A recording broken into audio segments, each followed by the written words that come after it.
Well, hey there guys, welcome to today's video where we're going to discuss the Tony Iommi interview on Gibson TV on YouTube, if you happen to have caught it, where I'm going to paraphrase Tony Iommi, where he said that it was in the 80s where all these bands and these guys were wearing makeup and things like that, and there were bands like Poison, and they were just a bunch of posers. That's just what they were, posers. Unquote, sort of. Again, paraphrasing. Well, believe it or not, in this video, I'm going to defend Poison. Don't go away.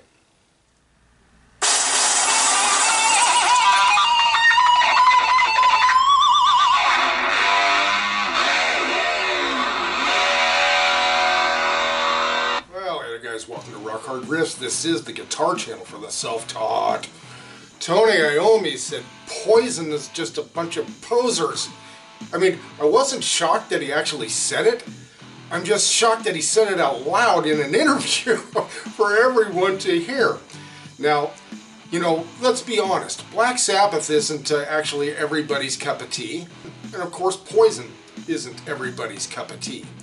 Now, I understand what Tony was saying about the glam thing and the makeup and all this posing, right? That kind of posing too, let's not forget that. But, you know, it just reminds me of people that I knew in the 80s, mega hardcore Black Sabbath fans. I mean hardcore Black Sabbath fans, that when MTV and the new wave thing came around, they turned into Boy George wannabes and started wearing makeup and doing things like that. It's like, man, whoa, turnabout. You know, so I'm not really surprised by much of anything anymore. But anyway, let's talk about Poison. Now, Poison, what were they?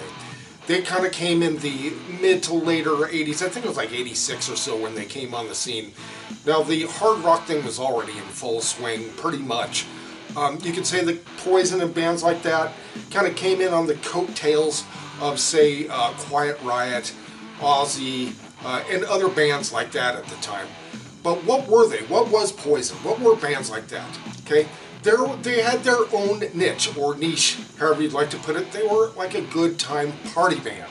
There were everybody just getting partied and having their fun and just letting loose and ain't talking about nothing but a good time. They're just a party band. Nobody, I don't think, claimed in that band or even that genre to be the next guitar virtuoso or the next grand musician.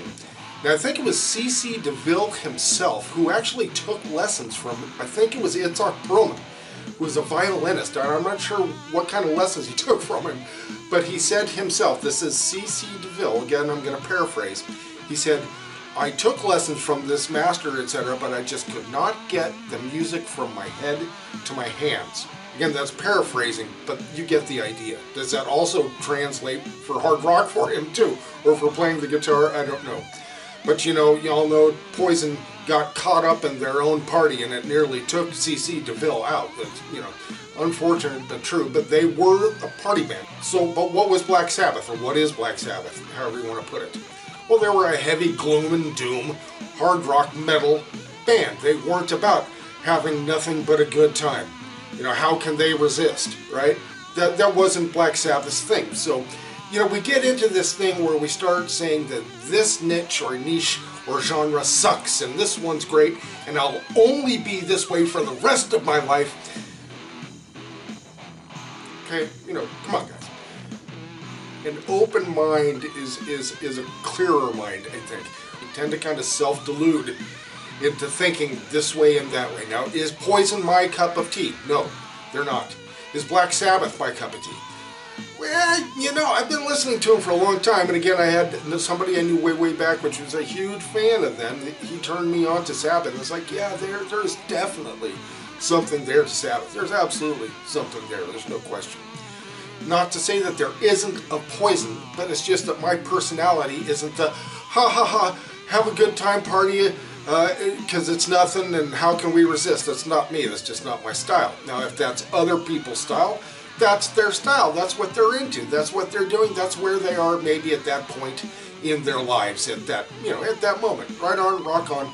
There's some music that I absolutely freaking hate, and I'll be in a bar or a club or somewhere, and that song could be on, and maybe I've had one or two, and the next thing you know, my toes kind of tap, and it's like, oh, I hate this song. You know, it just depends on your mood. It really does. And that's the beauty of music. It covers all. It's just a gift from above. I think music is a gift. And that's why I cherish it so much. And that's why I try to listen to as many different types as I can and pick and choose out of it what I like, and I don't listen to what I don't like, you know? Now, I do happen to like that one Poison song, Every Rose Has a Thorn is a good one, but Give Me Something to Believe in. I thought that was a really well-written song, and it seemed sincere, whereas all the other stuff is just Dumbo, ha ha ha, let's get drunk and be idiots, right? But it seemed to be like a sincere song. And believe me, I've been a drunk idiot. You know, I'm not judging anything like that. I'm just saying, you know, there are different moods, different aspects, you know, of our moods and where we are at any given time in our lives. We grow up, we mature, we change, right? But anyway, I just wanted to defend Poison a little bit.